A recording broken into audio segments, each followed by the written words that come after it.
Pronto, Walter, estamos online. Você não vai colocar música, não? Hoje sem Não? máscara, sem música, Nossa, sem nada. que triste.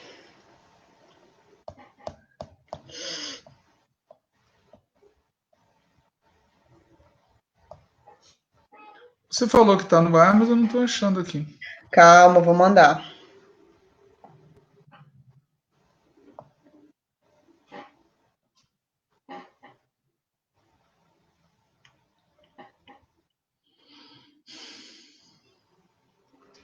Aqui, Genuíno. Tá, pronto. Oi, Genuíno. Oi, tudo bem? Já estamos online. Tá bom, eu vou desligar aqui. Não, Daqui pode a pouco deixar a gente ligado. começa. Pode deixar ligado, porque isso aqui é música. Boa, deixa ligado. Pode deixar sua música ligada. É 2 ou 3 minutos para a gente mandar o link só. Manda aí, Tá bom. Nayara. Vai. Tá bom.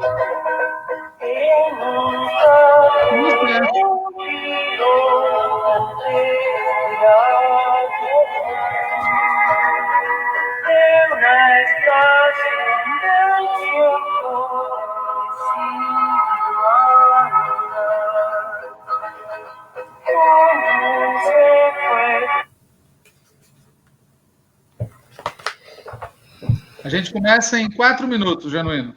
Tá bom, ótimo. Vamos lá. 4 minutinhos a gente está começando.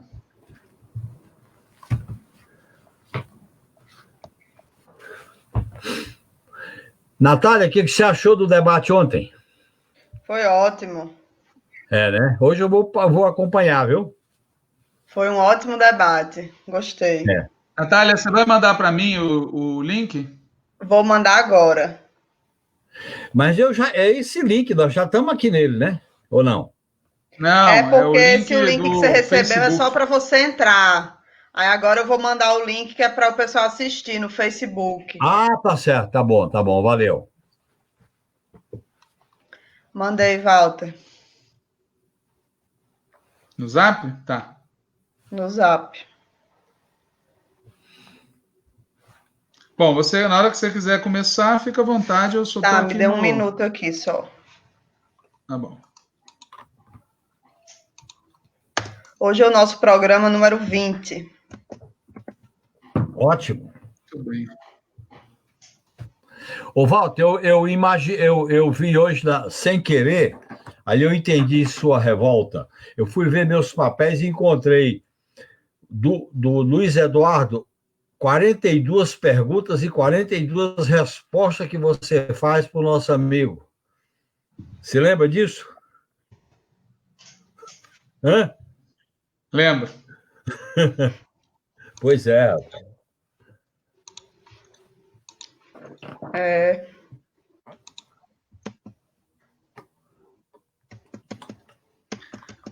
Bom, Natália, eu já estou aqui mandando o link. Na hora que você quiser iniciar... Não, então vamos começar. Vamos começar que aqui no meu relógio adiantado já são 7 da noite.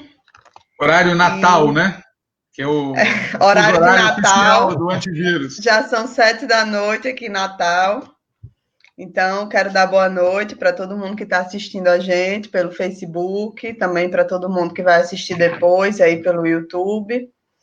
Esse é o programa Antivírus, né? Um programa semanal que eu e Walter temos feito desde o início dessa situação de isolamento e de pandemia, né? Então, desde meados de março, a gente começou com essa ideia de toda semana conversar sobre os principais fatos da conjuntura, né? Então, é um programa que em algumas situações a gente comenta os fatos, faz análise sobre o que aconteceu mais no imediato, digamos assim, né? Claro que isso perpassa assuntos estratégicos também, mas isso a gente tem debatido no Contramola e em outros espaços. Aqui no Antivírus a gente tem se dedicado mais a tentar fazer esse esforço de analisar a conjuntura e propor tarefas imediatas, propor ações imediatas para lidar com o governo Bolsonaro, principalmente, com a extrema-direita de uma forma geral, com a direita, enfim. Então, Essa é a ideia do programa antivírus, né? Desde a semana passada, a gente fez um teste de fazer um novo formato, que foi com um convidado. Então, na semana passada, a gente fez com o Jonatas Moretti, que é advogado, militante do PT lá em Brasília, e falamos sobre um tema específico, que foi a questão do STF, né, do Judiciário, de uma forma geral, em relações com o governo Bolsonaro e o papel que tem cumprido aí na conjuntura. Então, a gente fez um programa sobre conjuntura com esse recorte mais específico do STF, principalmente. Hoje a gente vai fazer um debate mais geral, então a gente vai fazer de novo nesse formato com um convidado, que hoje é o companheiro José Genuíno, que é ex-deputado federal, foi presidente nacional do PT, né, dispensa apresentações aí, e a gente vai fazer uma conversa mais geral sobre a conjuntura, né, não tem um tema específico, a gente vai fazer uma discussão com ele sobre isso. Então é isso, né? Bem-vindo, Genuíno. A gente agradece o convite de ter aceitado conversar com a gente aqui no programa Antivírus, né? Acontece toda quinta, das 7 às 8 da noite. Eu e o Walter sempre estamos aqui. E é isso. Bem-vindo. E boa noite, Walter, também. Vou pedir para você introduzir aí o nosso debate e depois passa a palavra para o Genuíno. Maravilha. Bom, boa noite, Natália, boa noite, Genuíno, boa noite a quem está acompanhando pelo Facebook, aqui a nossa transmissão do antivírus, né? Então, primeiro explicar de onde surgiu a ideia também de convidar o Genuíno. A gente fez uma conversa na direção nacional da articulação de esquerda, a gente fez uma reunião, e dessa reunião resultou a divulgação de um documento, na verdade, um resumo sobre a conjuntura nacional, um roteiro que a gente elaborou a partir dessa conversa. Eu enviei esse roteiro para várias pessoas, uma delas foi o Genuíno, e o Genuíno achou o roteiro interessante. Aí nós achamos que era o caso de fazer uma conversa sobre os temas que são tratados nesse roteiro, fazer essa conversa aqui no Antivírus. Então, como é que vai ser o nosso procedimento? Eu vou, de maneira bem resumida mesmo, falar o que está nesse roteiro, e em seguida eu vou passar a palavra para o Genuíno para ele comentar o que ele achar adequado, com esse foco na conjuntura, e depois a gente vai, à medida que a conversa, a gente vai também interrompendo, fazendo questões, enfim, temos até 8 da noite para conversar aqui sobre essa situação política do país. Então, vamos lá. Estou aqui com aqueles famosos problemas técnicos que sempre... Walter, o seu som está um pouco... Acha que não vão ocorrer. Diga. Não, o seu som está um pouco picotado, mas dá para entender. Só estou avisando que pode chegar em algum momento que não dê. Eu acho que tem algum problema do StreamYard. Bom, se acontecer isso, você assume aí e toca.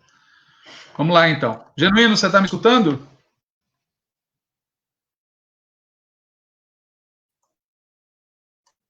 Você está conseguindo me escutar, Genuíno?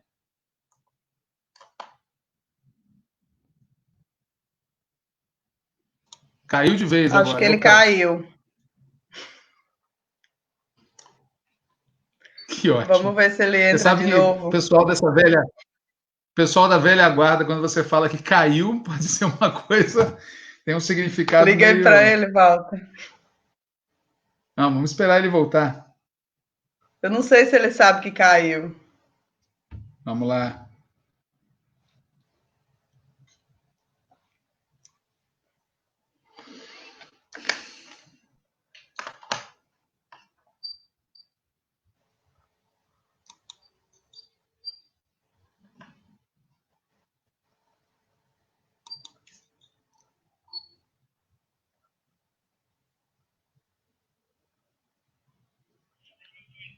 Tá bom, estamos esperando. Fortes emoções.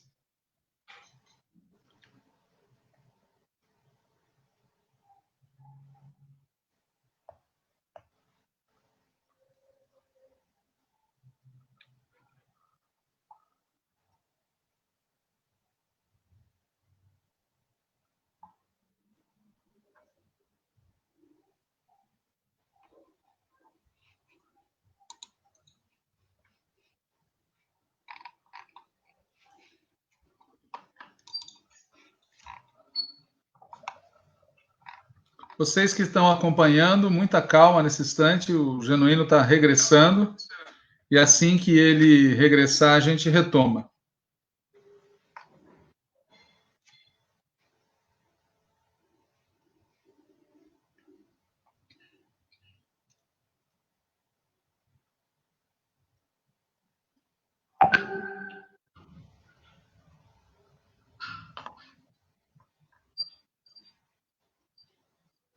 Nessa página, Natália, você consegue ver quando alguém está entrando?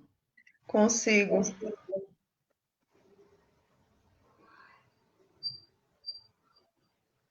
Ele não apareceu ainda. Vou ligar de novo.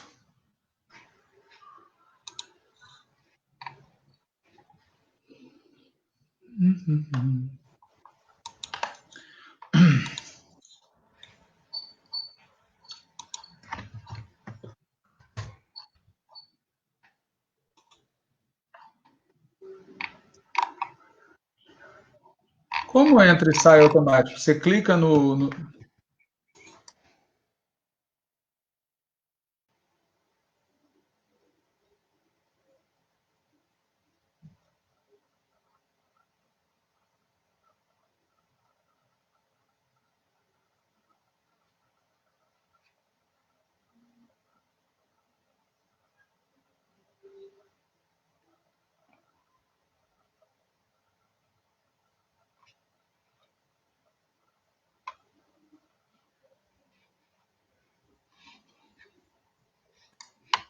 Ele está entrando e quando ele entra, o StreamYard desvia ele para uma página de propaganda do próprio StreamYard. Aí ele vai tentar entrar por outro equipamento. Não, vai tentar entrar por outro equipamento. Ai, ai. Isso é um Momentos de boicote forte contra o emoção. antivírus. Vocês que estão assistindo. Isso é um boicote contra o antivírus. Ai, ai.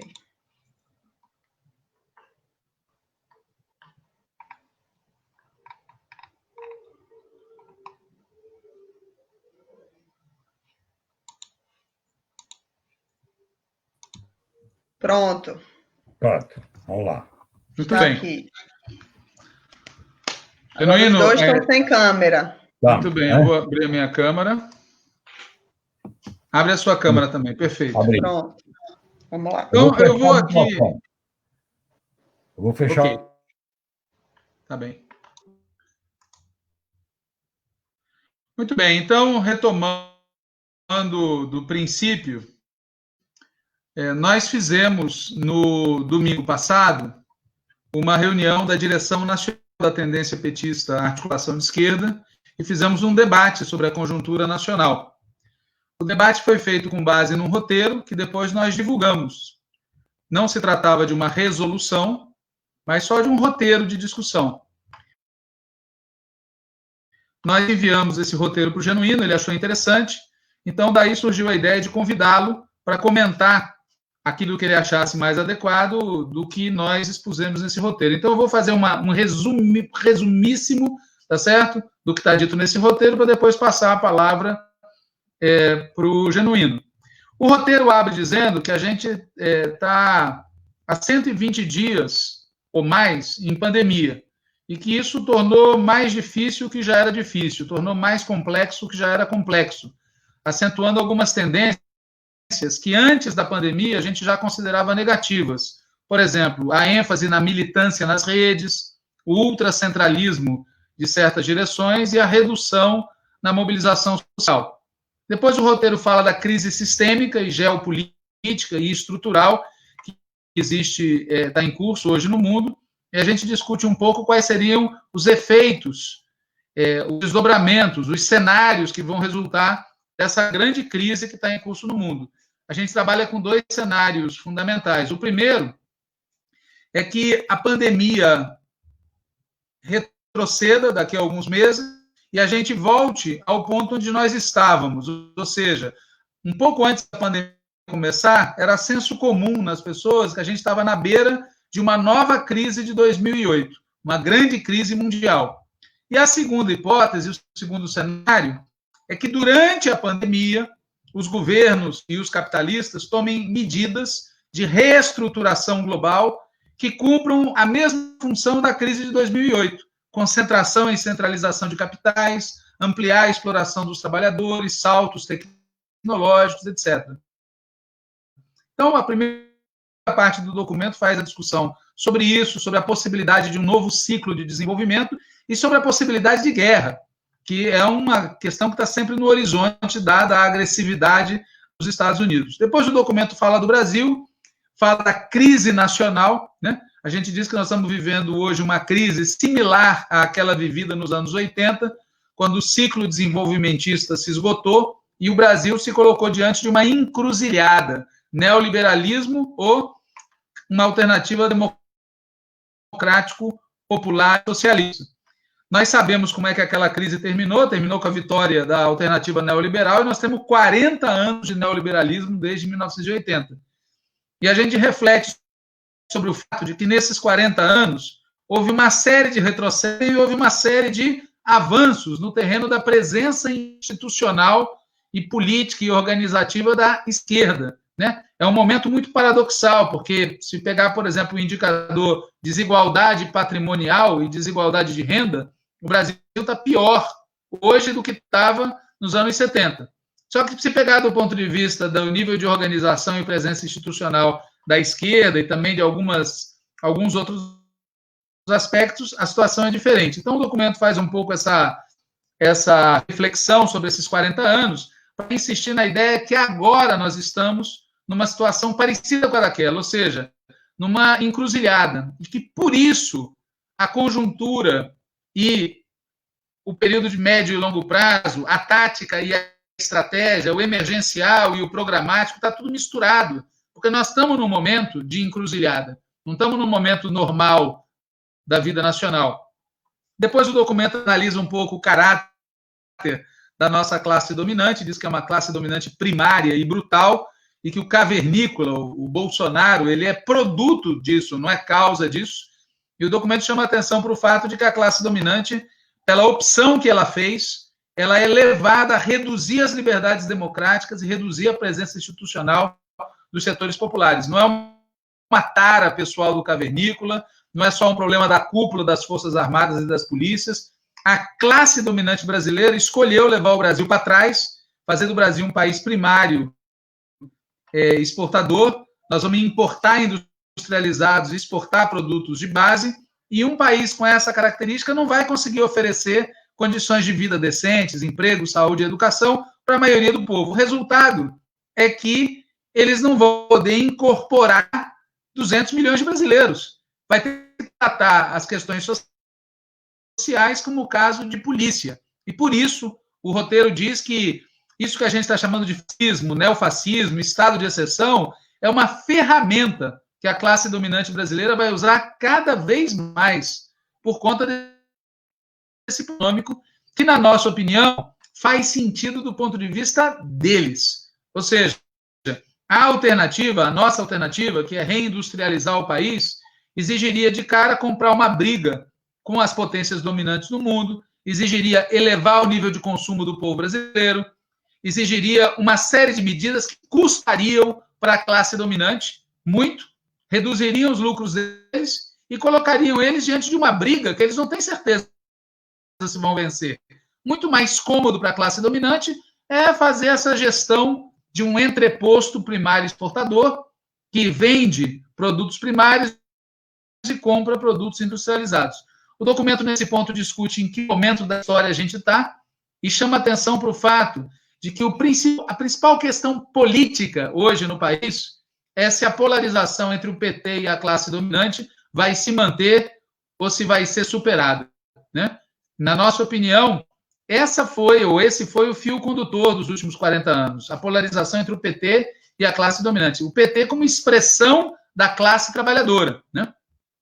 Se o PT for destruído, se o PT for derrotado, se o PT for esmagado, isso vai significar que essa polarização deixou de existir e a gente vai estar entrando em outro momento da história. Na nossa opinião, isso não aconteceu ainda, mas a batalha da classe dominante é nesse sentido, e também tem setores de centro-direita e até setores de oposição, e que se pretendem de esquerda, que de alguma maneira são cúmplices, cooperam com essa operação para anular o PT, né? E eu falo do PT e poderia falar também da pessoa física do Lula, ou melhor dizendo, da pessoa jurídica do Lula.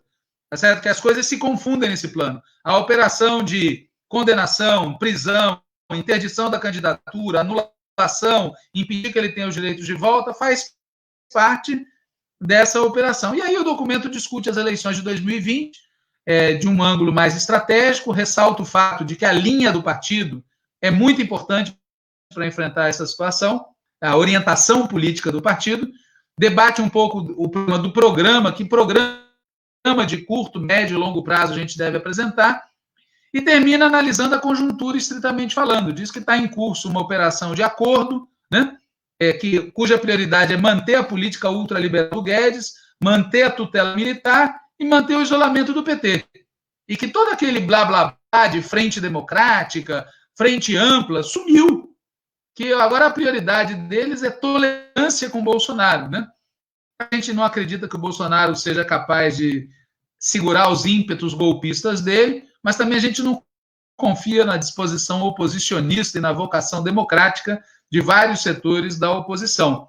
E o fundamental é que a gente entende que não é só o Bolsonaro o problema, é o conjunto da coalizão golpista está operando uma espécie de golpe por dentro. Então, um pouco essa reflexão, e a gente conclui dizendo que para que a gente se posicione bem nessa conjuntura, a gente precisa enfrentar algumas concepções que seguem existindo entre nós, da esquerda e do PT como um todo. A primeira concepção é de que só depois da pandemia a gente vai conseguir fazer uma mobilização mais ampla. A segunda é que o espaço principal da oposição é o parlamento. A terceira é a que acha que são os nossos governos estaduais e municipais que, isoladamente, vão ser o principal vetor da oposição. A quarta é que imagina as eleições de 2020 como uma eleição municipal, descolada do debate nacional. A quinta é a que terceiriza para as frentes a campanha fora Bolsonaro, em vez de colocar isso no centro da ação do partido, né? A sexta posição, que a gente acha que tem que ser combatida, é a ideia de que não é central lutar pela reconquista dos direitos políticos do Lula. Na nossa opinião, é central lutar pela reconquista dos direitos políticos do Lula, e isso está vinculado com a campanha do Anula STF, com Fora Bolsonaro, com a convocação das eleições. A gente acha, com isso eu encerro, que, primeiro, o Lula tem que jogar um papel muito ativo na luta política nacional, é essencial isso para a esquerda, e, segundo, a gente está numa batalha de longo prazo, onde a questão da organização de base, da recuperação do apoio da classe trabalhadora, do apoio nosso junto à classe trabalhadora, a retomada dos núcleos, tudo isso é muito importante, faz parte da orientação política. Então, para quem foi entrando agora, eu estou terminando de resumir o documento, o roteiro, na verdade, de discussão que a gente debateu na Direção Nacional da Articulação de Esquerda, que nós passamos para que várias pessoas lessem, inclusive o Genuíno. Ele achou interessante, e a ideia agora é passar a palavra para que o Genuíno faça uma análise de conjuntura, e aí eu e a Natália, em alguns momentos, podemos eventualmente interromper, fazer alguma pergunta, mas a ideia fundamental é ouvi-lo aqui, com foco no tema da conjuntura, usando esse documento que eu apresentei aqui, que eu resumi, como pano de fundo, como provocação, sem ser obrigado a dialogar com o que está escrito nele. É isso. Então, eu passo a palavra para o Genuíno, que é o nosso convidado no Antivírus de hoje, falar o que ele é adequado. Bem, boa noite. Eu fui estimulado,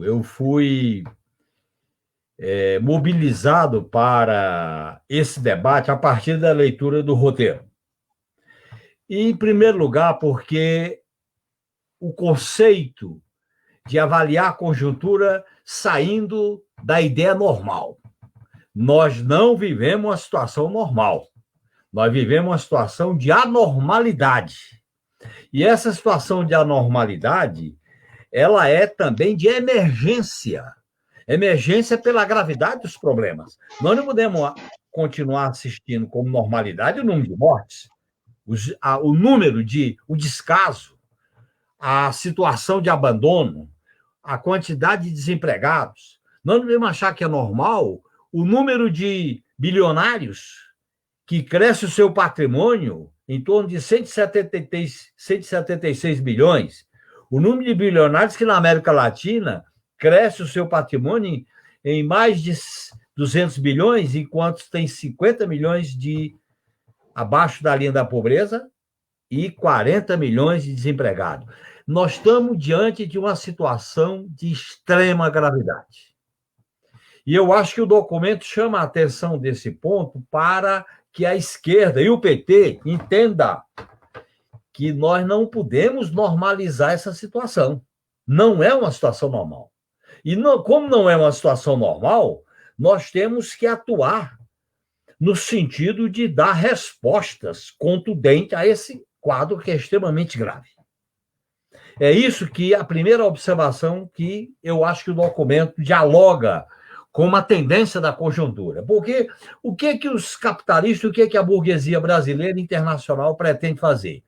Administrar como se fosse uma crise natural, não é sistêmica, vão mantendo seus interesses e o aumento do seu patrimônio, vão se protegendo no sistema financeiro, aí no caso do Brasil, 1 trilhão para os bancos, vão normalizando uma situação que não é normal, porque as pessoas estão morrendo, as pessoas estão angustiadas, as pessoas estão desesperadas. Eu acho que nesse ponto, eu acho que o documento, o roteiro, faz uma introdução importante, porque não é normal o que nós estamos vendo. Então, é uma situação emergencial.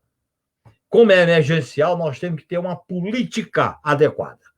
Nós temos que sair do roteiro burocrático. Uma eleição. É normal essa eleição? Não é normal. As reuniões do parlamento? Não é normal. Fazer a reforma do SUS? Não é normal. Quer dizer, impedir a transferência de dinheiro para os estados e municípios? Não é normal. Os militares ocuparam o Ministério da Saúde? Não é normal. Os militares aumentando os seus salários, os seus investimentos? Não é normal. Então, a esquerda tem que se dizer, nós estamos contra essa normalidade bárbara. E eu acho que o documento é muito importante nesse sentido aí. E eu digo isso porque vai dependendo da nossa atuação, e você coloca bem, Walter, que o documento, a toda a crise sistêmica, e é só analisar as outras crises sistêmicas que a humanidade viveu, ela junta o fundo com a superfície. Ela junta o imediato com o mediato. Ela junta o estrutural com o superestrutural.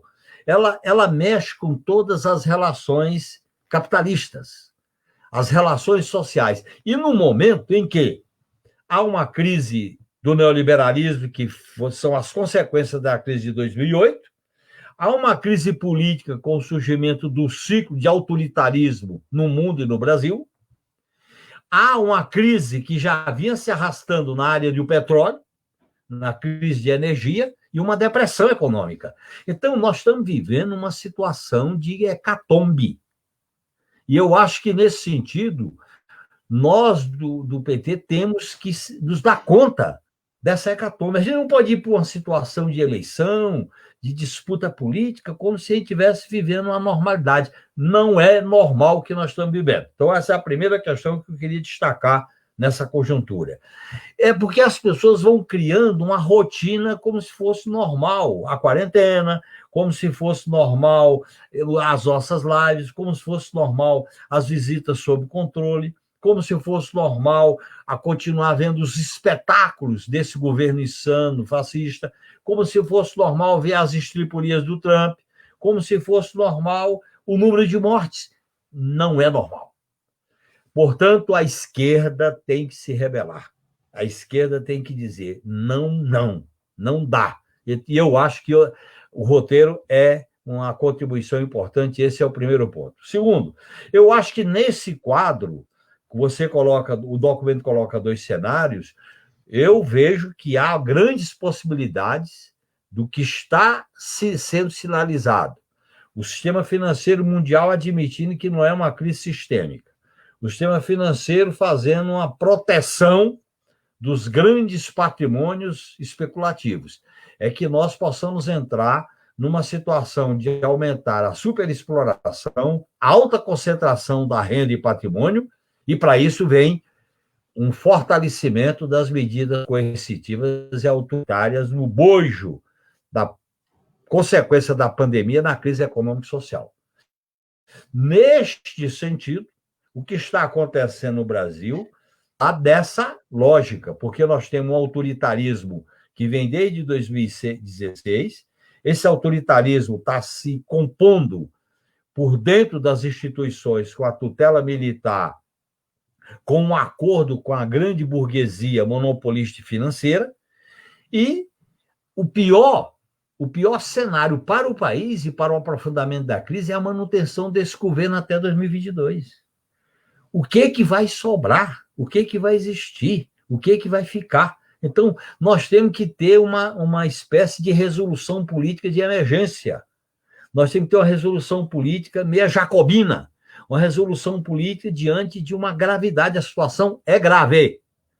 Eu acho que amanhã vai ter reunião do Diretório Nacional e outras coisas aí, e esse roteiro é importante porque ele mostra a gravidade. Numa situação grave, nós temos que ter posições igualmente graves. Não dá para uma situação grave a gente ficar no paz e amor, a gente ficar na rotina, a gente ficar no cotidiano burocrático. Então, acho que isso aí eu queria destacar, porque a conjuntura, e o pior, ela se agrava, mas aparentemente você tem um faz de conta.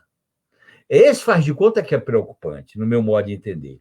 E como ela radicaliza tudo, e olha bem, Walter, ela radicaliza do individual ao social, do individual das relações sociais. Ela radicaliza da situação nacional com a situação internacional. E ela vai aprofundando a crise das relações sociais. E como é que os capitalistas querem resolver isso?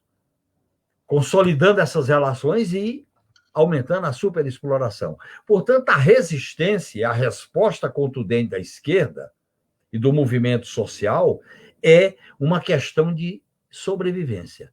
Não é radical, não somos nós. Radical é a crise. Radical é a crise. Não sou eu que sou radical, nem você, nem um documento. É a crise que é radical.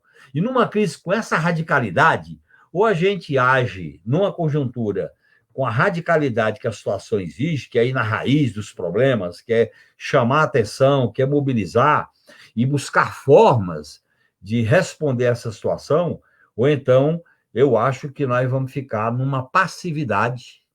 E esta passividade é perigosa, porque a própria situação política impulsiona essa passividade, porque tem a quarentena. Uma parte dos dirigentes nossos estão na faixa de risco, como eu. Você talvez não, eu sim. A Natália talvez não, eu sou.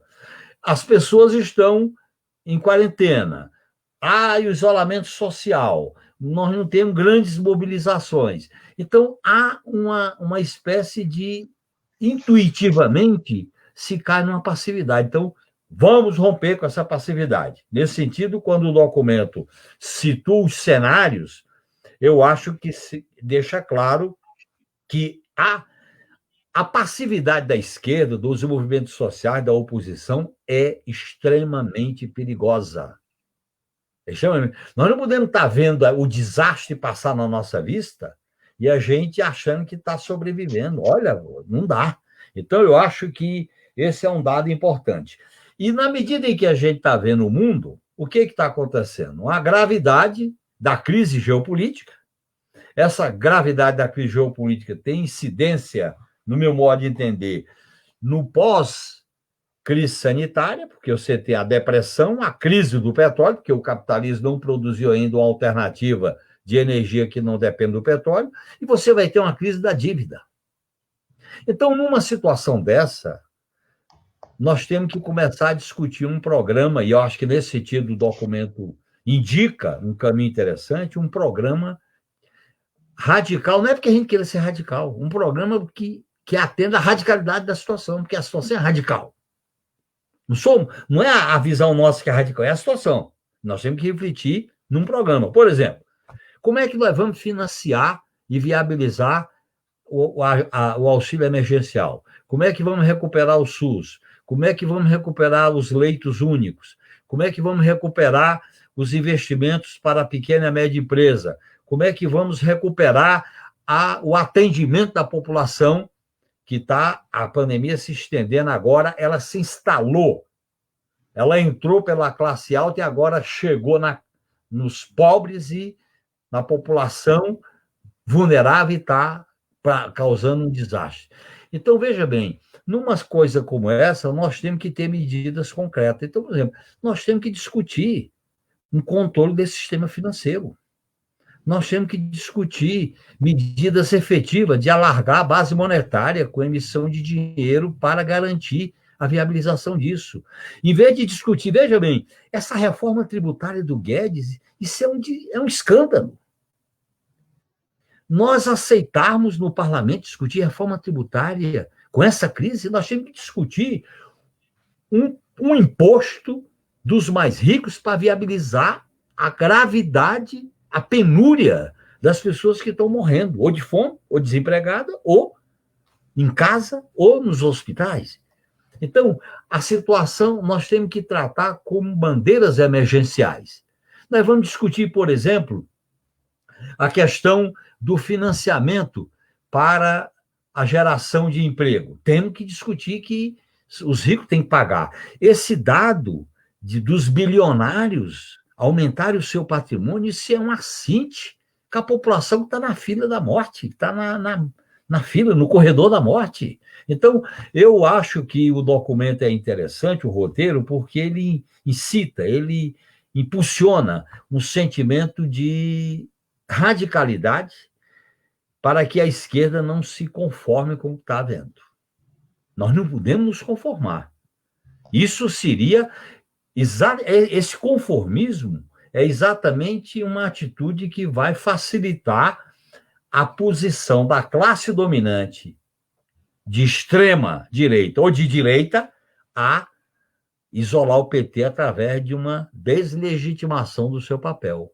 Está na hora da gente se lembrar dos primeiros anos do PT, da origem do PT, de sair para uma postura mais organizada, mais forte.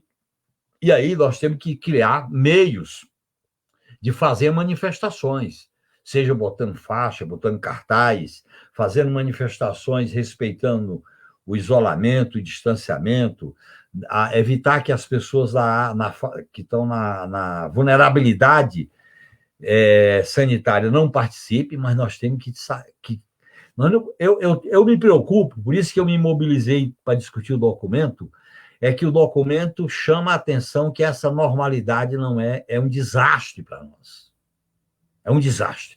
E por isso que eu acho que, tanto no Brasil como o que está se verificando em outros lugares do mundo, porque a crise está aumentando, e olhem bem, meu Deus, companheiros e companheiras, esse sistema monstruoso, com tanto capital, com tanta tecnologia, com tanta arma, com tanta força, o vírus derrubou, botou no chão.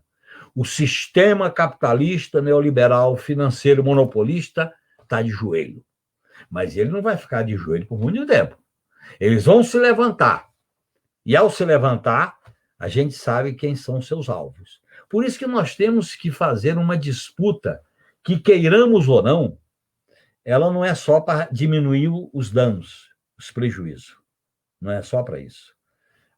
Essas plataformas, tipo o Fundeb, foi correto, a questão de devolver a medida das universidades é correto, a questão da ajuda, do auxílio emergencial, mas nós temos que nos revoltar diante do despudor do presidente que veta o papel da mulher para receber auxílio emergencial, que veta água mineral na cesta básica dos índios. Então, eu acho que a gente tem que produzir uma inquietação legítima, justa, diante de uma situação de calamidade, de emergência que o Brasil e o mundo estão vivendo.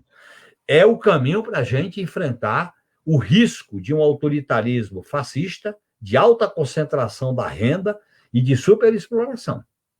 É o caminho, porque se a gente ficar nos limites da diminuição dos danos, não é que eu seja contra diminuir os danos, temos que lutar para diminuir os danos. Mas essa diminuição de danos tem que estar vinculado, e aí eu acho que o documento coloca uma questão importante, que é o programa.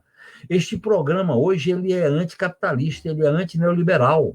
Ele tem que mexer no sistema financeiro, ele tem que mexer nos grandes monopólios na área de serviços que estão lucrando com a pandemia.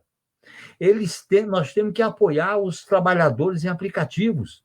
Nós temos que sair dessa normalidade, porque como a gente está trabalhando com a cabeça de antes da crise. Veja bem, essa pandemia está mudando tudo. Agora, nós estamos diante de uma espécie de... A conjuntura está diante de uma espécie de parto. Ou o novo bota a cabeça para fora e acumula força e vai existir, ou então o velho aborta esse potencial de crise e vai perdurar uma situação pior do que antes. Porque numa crise, e eu acho que nesse ponto é interessante o conceito de crise sistêmica, numa crise sistêmica, ou você dá uma solução progressista, uma solução avançada, uma solução que defenda a vida, a democracia, que defenda as políticas públicas, ou você cai na barbárie. Porque a lógica do sistema forte é voltar à barbárie. Não existe espaço para o sistema fazer concessões, como foi o Plano Marshall, como foi o pós-Segunda Guerra Mundial, porque nós não temos esse nível de polarização. Há um ciclo de autoritarismo no mundo, os valores do neoliberalismo estão reinando na hegemonia política, e nós vivemos, inclusive, uma crise de falta de estadista no mundo. Vamos citar qual é o estadista, qual é a liderança que está sinalizando para a humanidade uma perspectiva. Então, Walter, deixa eu só te pegar uma carona no que você está falando, essa questão do estadista. Nessa conjuntura, qual que você acha que é o papel do Lula? E como é que o PT deve lidar com o Lula? Olha, em primeiro lugar, nós estamos vivendo uma crise mundial de lideranças e de estadista que sinalize para o povo que está desesperado, que está perplexo, que está sofrendo, que está triste, que uma parte está na fila da morte, lamentavelmente, que não tem condições de isolamento, porque não tem renda, não tem emprego, está precisando de uma palavra.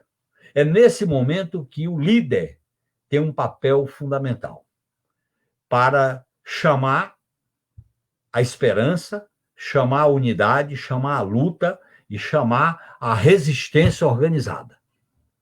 Nesse sentido, o papel do PT é exatamente este. Eu acho que o Lula tem que se pronunciar politicamente como um líder político, não é para discutir candidatura agora, coisa não. Pelo que eu fiz da minha vida, pelo que eu fiz da presidência da República, pelo que eu sou, eu quero opinar sobre a situação de calamidade pública, de desgraceira social, de barbaridade e apontar uma solução. E chamar o povo, chamar a esquerda, chamar os progressistas, chamar aqueles que têm a capacidade de ficar indignado com a desgraça social, a mobilização e a luta. Eu acho que está faltando, Walter, um chamamento, está faltando uma liderança, é uma espécie de força daquilo que é, no fundo, vamos usar o nome correto, está faltando um pouco de vanguardismo diante da crise. Porque a crise é tão grave que se você não levantar a voz, as ideias e a cabeça, ela te derrota. E eu acho que o PT não pode ficar nessa rotina de votar da institucionalidade, do fundo partidário para as eleições, dos candidatos, vamos aumentar o número de vereadores, vamos aumentar o número de prefeitos, mas tem uma crise ao nosso lado. E, portanto, o papel era o partido sair... Por exemplo, eu acho que o partido tinha que tirar uma resolução política clara, forte, uma espécie de chamamento à nação, ao povo e à esquerda para a luta. O caminho é a luta. Sem luta, nós vamos entrar no pior dos mundos. Até nós assinamos um documento que é só a luta impedirá a catástrofe. Mas a luta coletiva, a luta... Porque a crise, ela desorganiza, a crise cria pessimismo, a crise favorece a manutenção piorada do sistema de superexploração e de dominação, se você não tiver o fator humano, o fator da luta, se apoiar na resistência, na luta de classe, na capacidade política das pessoas. Eu acho que tem um potencial para isso. O que está faltando é uma força política que aglutine. E eu acho que esse é o grande papel do Lula e do PT. Essa rotina nossa, ela é angustiante, é paralisante. Eu sei que nós estamos isolados por razões de saúde, mas nós temos que provocar a rebeldia das consciências, das mentes, que elas se falem, que elas botem para fora. Olha, pessoal, acordemos. Não podemos ficar nisso. A história não vai perdoar essa calmaria, essa passividade. E foi isso, Walter, que me estimulou quando eu li o roteiro. Eu comecei a ver o roteiro e disse, pô, esse roteiro está fazendo indicações que eu não estou encontrando em outros documentos e outras resoluções. Que eu acho que essas indicações são importantes para enfrentar este problema. Esse problema, porque nos grandes momentos de crise que a humanidade já viveu, teve grandes lideranças. Você pega a crise da Segunda Guerra Mundial, tinha grandes lideranças, independente de avaliar aqui os seus papéis, mas você vê a crise de final do século XIX para o início do século XX, surgiu as grandes lideranças que produziram a Revolução de 17, principalmente com Lenin, Rosa Luxemburgo, Trotsky e várias outras lideranças. Teve momentos da crise do século XIX que surgiram grandes líderes, como Marx, Engels, Blanqui e vários revolucionários que lutaram. No momento de crise, nós temos que ver o papel das lideranças da história. Eu acho que esse é o papel que o PT tem que... Nós temos que incomodar, nós temos que futucar, nós temos que dizer, olha, calmaria, normalidade não dá diante de uma situação que a vida das pessoas está em jogo. Não sei se a Natália quer fazer só um pouquinho, Genuíno. Não sei se a Natália, acho que ela está querendo fazer uma pergunta. Peraí. Estou querendo falar uma coisa que você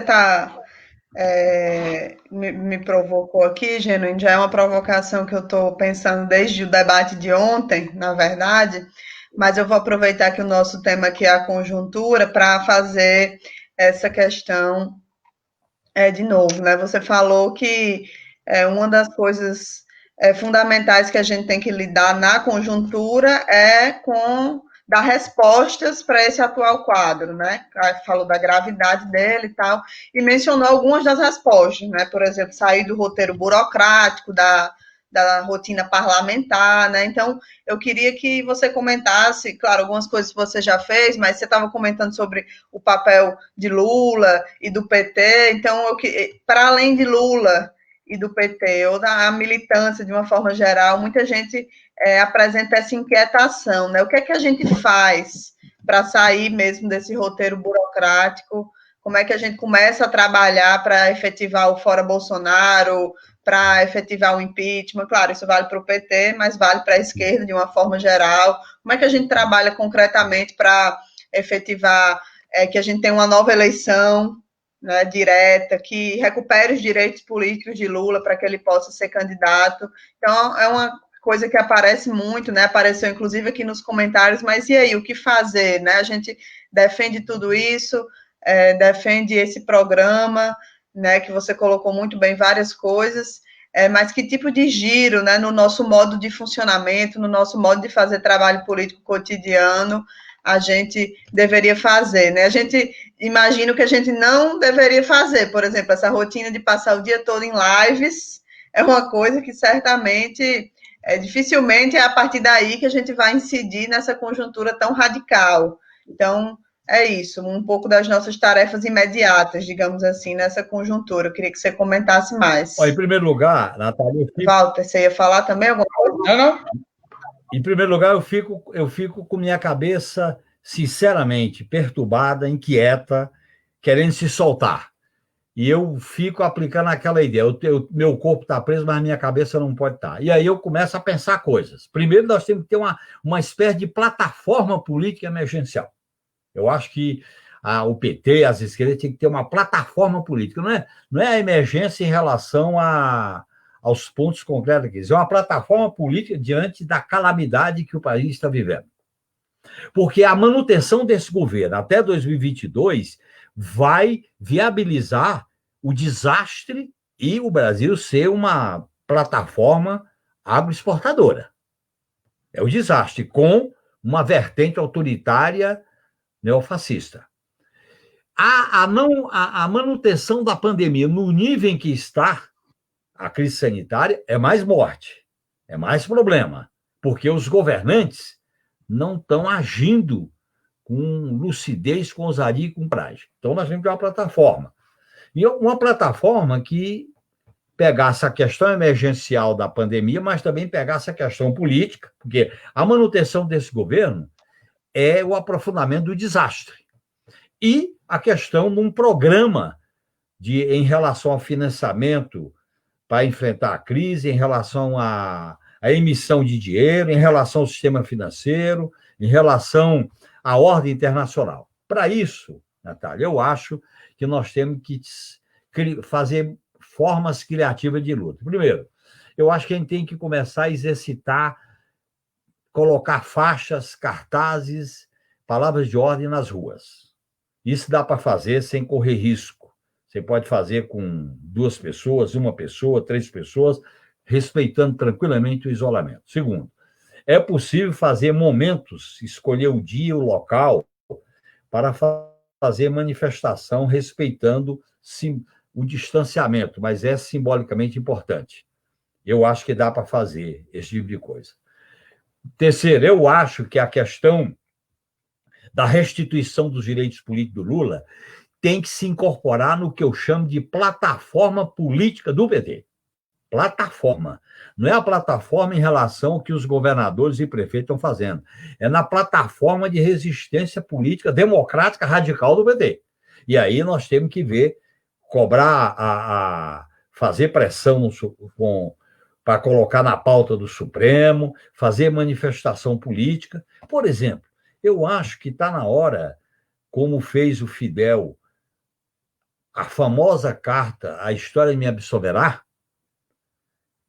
Nós não podemos, não é normal esse jogo para lá, para cá, e as coisas vão se normalizando, as injustiças e tal. Então, nós temos que pensar em formas criativas. Eu acho, por exemplo, que a gente deveria sugerir ao movimento sindical, os movimentos populares, as frentes, sinalizações de que a esquerda está viva, a esquerda está resistindo, a esquerda está atuando, com palavras de ordem, com bandeiras claras, que não é só fazendo as nossas reuniões em live, fazer manifestações e encontro em lugares estratégicos das cidades. Eu acho que nós temos que fazer isso. E politizar de maneira nacional a eleição de 2020. Se a gente for para uma eleição discutindo o problema municipal, achando que é importante eleger vereador, é importante eleger prefeito, sem fazer a discussão da crise, sem colocar a defesa do Lula nesse debate, sem colocar a saída política da crise institucional, que é o Fora Bolsonaro, no debate, nós vamos, por vias indiretas, convalidando e legitimando esta ordem perversa e essa ordem autoritária. Eu acho que a gente devia pensar campanhas, formas, tem surgido algumas coisas interessantes, eu acho que tem surgido movimentos como o Manifesto dos Bispos, o Manifesto dos Padres, as manifestações que foram feitas por movimentos populares em determinados lugares da cidade, como aconteceu com o movimento de moradia. Eu acho que, por exemplo, o próprio movimento estudantil, a UNE, diante dessa crise das universidades, está na hora de fazer uma coisa mais ativa, mais forte. Eu acho que a gente tem que sair. Nós não podemos ficar só no espaço da live e no espaço do parlamento. Nós temos que continuar fazendo live e atuando no parlamento, mas não é só isso. Eu acho que a gente tem que criar formas criativas, propor formas criativas para fazer esse tipo de manifestação. Por isso que eu acho que quando o roteiro problematiza essa situação, eu achei que ele, vamos dizer assim, inquieta a cabeça das pessoas para sair do normal. Nós não podemos ficar nesse normal. Esse normal é velho demais. Esse normal acomoda, esse normal aprisiona, esse normal é um desastre para uma esquerda. A esquerda não pode. Aí, eu até estava me lembrando daquela frase famosa do Che que ele diz: quando a gente vê a injustiça e a barbárie social, a condição de ser de esquerda é se rebelar, a condição de ser de esquerda é se revoltar. Não é normal a gente conviver com o que está acontecendo. Não é só porque pessoas amigas nossas estão se indo, como o companheiro mentor, como outros que foram. Não é só por isso. É que há um desastre. O sistema capitalista está produzindo um desastre. E esse sistema capitalista que está produzindo o que ele tem, e ele tem isso, né? Com sua força, com sua arrogância, com o seu credo, olha o que está acontecendo, o credo que produziu. Então, eu acho que nós tínhamos que fazer um movimento mais criativo com essas formas de luta que dá para a gente fazer. As ações de solidariedade, as pessoas sentirem que estão recebendo apoio. Tem gente que está passando fome, tem gente que está morrendo de fome, tem gente que não tem para quem apelar. Eu acho que os sindicatos, os movimentos populares, nós temos que nos abrir para esse movimento de solidariedade política. Isso é um elemento importante da conjuntura política. E, Paula, programar a ocupação das ruas. Eu acho que a gente devia programar a ocupação das ruas. Programar não é para ir para as ruas de qualquer jeito. É programar com critério, com cuidados, com objetivos claros, tá certo? Para fazer a ocupação das ruas, das cidades, nesse processo. Eu até avalio que o que está acontecendo agora é uma espécie de acumulação de força para quando a gente tiver condições de sair da quarentena, nós teremos grandes mobilizações. Agora, isso é perigoso, se a gente ficar só esperando como se fosse natural. Não é natural, porque isso também vai levando a um comodismo. Nós temos que tensionar, nós temos que nos inquietar, nós temos que nos perturbar com essa situação. A pior coisa é as nossas consciências acharem que não tem jeito. Não tem jeito, a saída é essa, estamos assim, estamos assado. E eu acho que o ideal é que o partido, o PT, fizesse uma espécie de reunião emergencial para discutir essa conjuntura política. Não é para discutir candidatura, nem fundo partidário, nem financiamento de eleição, nem conjuntura de gravidade emergencial. E eu acho que o roteiro que eu li, ele toma essa iniciativa de introduzir na política uma coisa nova. Porque não adianta a gente ficar fazendo resoluções sobre recursos, resolução sobre...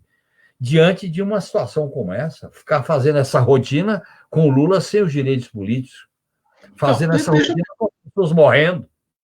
Deixa eu voltar a esse assunto, Genuíno, insistir no seguinte: a minha impressão, ouvindo e conversando com alguns dirigentes do PT, com parlamentares, etc., que as pessoas se conformaram com o fato de que não vai haver anulação da condenação do Lula e que, portanto, ele está fora do páreo e que, portanto, o negócio é preparar outros nomes para disputar as próximas eleições. E acho, inclusive, que isso é um dos motivos pelos quais alguns setores que se engajaram na luta pela libertação do Lula, agora estão tendo uma postura freio de mão puxado na luta pela anulação da sentença. Então, eu volto a fazer a seguinte questão. Eu tenho a impressão que o Lula quer jogar esse papel. Agora, o que a gente pode fazer para que haja um engajamento efetivo da esquerda? Porque eu tenho a impressão que alguns setores que apoiaram a libertação do Lula não estão engajados nesse momento na luta pela anulação da sentença. Não sei qual é a tua impressão sobre isso. Eu tenho essa mesma impressão e quero fazer o seguinte comentário, Walter. Primeiro, é estratégico para a esquerda não aceitar como legítimo o que a Operação Lava Jato fez com Lula, com o PT. E acaba estendendo para outras figuras. Se a esquerda achar que é legítimo isso, veja bem o que aconteceu hoje, divulgado com o Fernando Pimentel. Fernando Pimentel, grandes escândalos, grandes espetáculos. Governou constrangido por causa das operações. A companheira dele, várias tentativas, com muito problema de saúde por causa disso. Perdeu a eleição. E aí sai o arquivamento no rodapé da imprensa. Se a gente achar que é legítimo isso, que é normal isso aí, é o desastre. Por isso que eu acho que a primeira coisa que está em jogo é não legitimar esse tipo de coisa. Segundo, é o papel político do Lula. O Lula tem, pela sua história, pela sua simbologia, pelo que ele fez como presidente da República, ele tem um papel. E não é só pensando no PT, ele tem um papel pensando no projeto político transformador. E se setores da esquerda quiserem sobreviver em cima da carnice do PT, é suicídio. Isso é araquiri, para quem pensa dessa maneira. Não entender que está em jogo um processo de luta política de classes em relação a valores, a liderança, etc. Terceiro, eu acho que nós temos que conversar, discutir, para que ele cumpra esse papel. Eu acho que ele tem um papel como líder político, um papel como porta-voz do que ele é e do que ele construiu. E essa voz dele não só repercute no PT, como repercute fora do PT. E eu acho que é necessário esse tipo de ação política, porque ele é um ativo político para a esquerda. Não adianta outros partidos de esquerda acharem que não, deixa o Lula de lado, já está solto, vamos ver. O pior cenário, Walter, é virar a página. Não existe virar a página na história política, você não vira a página. Que história é essa de virar a página? Virar a página significa o seguinte: a classe dominante no Brasil está correta em anular as lideranças que vão emergindo. Isso está... Essa é a regra ao longo da nossa história. Vai virando página, vai virando página. Não tem nem a memória. Então, eu acho que nós estamos nesse sentido, eu acho que nós estamos numa encruzilhada. PT e o Lula.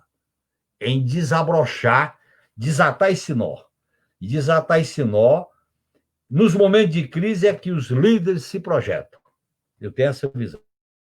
E eu acho que está na hora da gente criar uma situação de emergência para o PT e sair dessa normalidade anormal. É a minha visão, que eu acho que ele tem um papel, independente de concordar 100% desse ou daquele partido, é uma visão pequena, medíocre. Certas lideranças de centro-esquerda, certas disputas mesquinhas, não compreender o papel que esta liderança, que foi produto, Walter, desses 40 anos de resistência ao neoliberalismo, e ele é vítima de uma ofensiva e de uma guerra do neoliberalismo dirigido pelos Estados Unidos para destruir a sua liderança, para destruir a sua reputação, achar que isso é normal. Se a gente achar que isso é normal, nós estamos nos suicidando. E quem tiver a ilusão que vai acontecer só conosco, está errado. Amanhã acontece com outros. Porque o que está em jogo é projeto. O capitalismo sabe o que quer. Se a esquerda não souber o que quer, ela vai para a derrota. E nós temos que, nesse momento, eu acho que o que me empolgou na leitura do roteiro foi a inquietação que o roteiro provoca nas pessoas para discutir temas como esse. Nós não podemos aceitar. Eu sinceramente, eu fiquei muito incomodado quando a gente vê as coisas que estão por aí e as pessoas estão achando, não, isso. Não é isso não é. Não é isso que está acontecendo. E a gente começa a ver como é que o sistema está funcionando aqui no Brasil, dando um caráter de normalidade a um governo autoritário, dando um caráter de acordo para ficar com esse governo até 2022, que é um desastre para o país.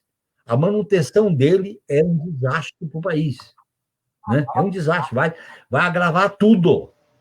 E numa situação internacional do desconhecido. Então, eu acho, inclusive, que nós podemos entrar numa situação de crise aguda, com desdobramentos imprevisíveis, e com essa certa passividade, nós não teremos condições de interferir na agudização dessa crise nacional, porque o roteiro coloca, e aí eu volto à discussão da crise nacional. Se você tem uma crise nacional, quando você tem uma crise nacional, qual é o desfecho dela?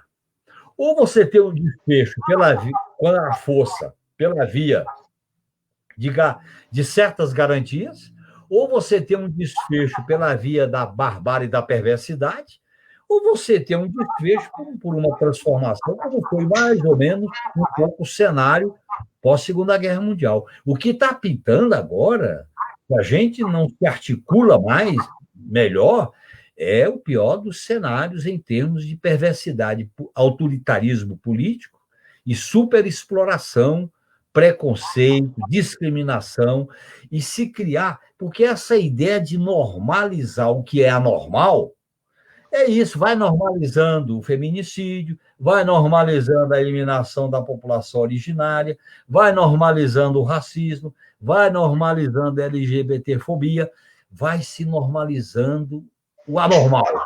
A esquerda não pode ser conivente com isso. A esquerda Genuíno.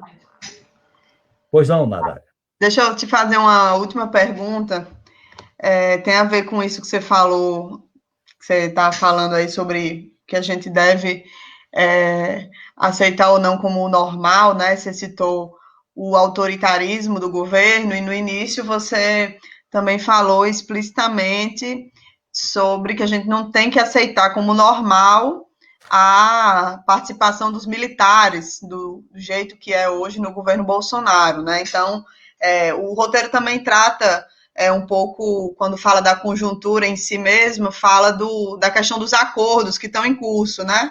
Tem os acordos por cima, com o judiciário, o papel dos militares nesses acordos para tutelar Bolsonaro, né, o que a gente chama da tutela militar, e tem diversas posições na esquerda sobre isso, né? Uma parte naturaliza, acha que é isso mesmo, que os militares ganharam a eleição e vamos ter que conviver com isso, né? Outra parte diz que tem um meio termo, que quer reconhecer o papel deles na política, não acha que eles têm que sair da política, mas acha que tem que ser mais controlado, e tem outras posições de que é um pouco do que tu expressou aí, de que eles têm que estar fora, né? A gente não tem que normalizar essa participação dos militares na vida do governo, enfim. Então, eu queria que, para talvez a gente encerrar aqui a nossa conversa, tu comentasse um pouco sobre isso dos militares, né?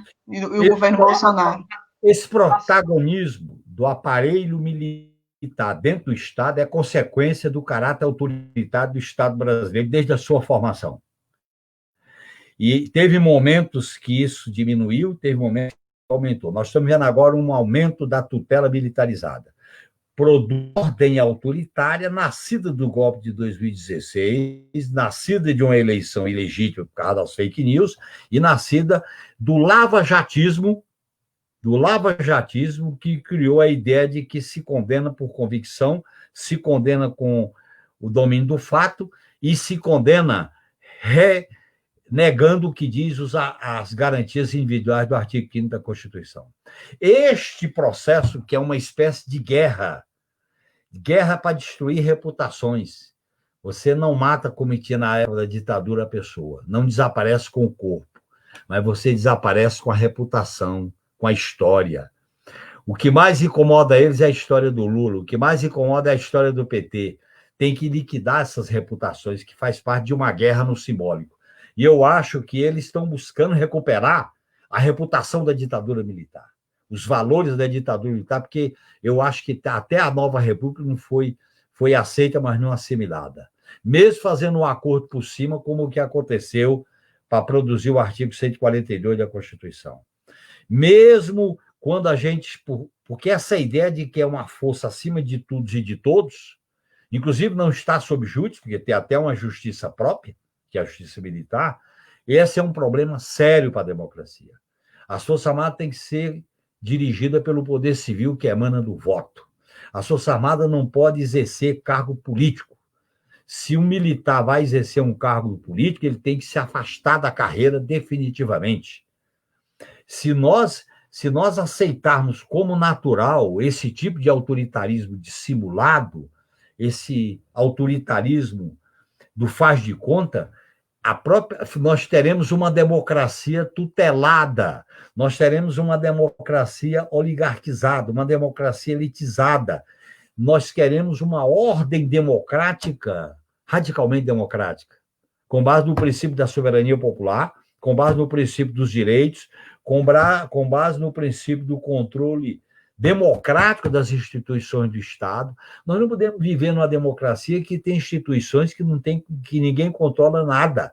A própria teoria neoliberal dos freios e contrafreios está sendo negada. Não tem freios e contrafreios. Aí as castas formando aquilo que eu chamo de PPP, o Partido dos Privilégios e das Prerrogativas. Cada prerrogativa tem que ter um privilégio. E vocês estão vendo, nós estamos vendo agora como certos privilégios estão sendo concedidos em relação a salário, em relação às vantagens dessa casta civil e militar do Estado, que é uma maneira de viabilizar esse autoritarismo elitista, que quebra com o processo que nós construímos, bem ou mal, que a gente viveu esse processo bem ou mal, durante os 40 anos de construção democrática, que começou em 79 e veio o golpe para interromper esse processo. Eu acho que, nesse sentido, nós estamos numa encruzilhada. Por isso que, para romper essa encruzilhada, nós temos que fazer o debate da democracia como elemento constitutivo e substantivado no atendimento dos direitos, com base na soberania popular, com base na participação da sociedade, com base na consulta à população. Se a gente não revitaliza a democracia nesse sentido, nós vamos ser parte de um processo de legitimação do autoritarismo. Por isso que isso também tem a ver. Nós não podemos achar que é normal essa ordem autoritária porque ela venceu. Venceu como? Com a eleição manipulada. Venceu como? Quer dizer que ganhou e a gente aceita? Que ganhou? Ganhou como? Então, nesse sentido, eu acho que nós temos que recuperar uma visão radical da democracia, no sentido... Porque, veja bem, para terminar, eu já estou me alongando. O sistema neoliberal financeirizado e monopolizado, esse capitalismo financeirizado e monopolizado, ele radicaliza tudo. Na época do imperialismo clássico, tinha mais de manobra para os nacionais, para os governos mesmo capacho. Veja bem, na época do Delfim, tinha dinheiro de só para emprestar aqui para produzir um milagre. Hoje não existe mais isso. Brasil é plataforma exportadora. Direitos, não. Militar é para cumprir GLO, é para combater crime de fronteira e combater a questão das drogas. E a questão da tecnologia de ponta, a questão da tecnologia nuclear, a questão do ciclo do combustível nuclear, a questão da base de Alcântara, que são questões importantes.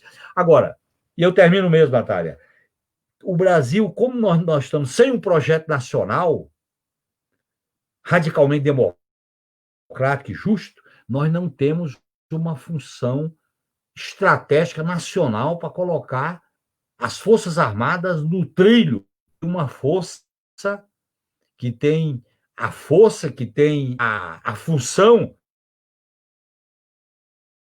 no Estado, mas não pode ser lá no Brasil, e é uma herança autoritária que nós temos que ajustar as contas com ela. Obrigada, Genuíno. Acho que com esse último comentário, né, a gente encerra o programa. Eu queria agradecer, né, sua participação aqui no nosso programa hoje. Foi muito bom o debate. O pessoal gostou muito aqui nos comentários. A gente gostou muito também de fazer essa conversa sobre a conjuntura.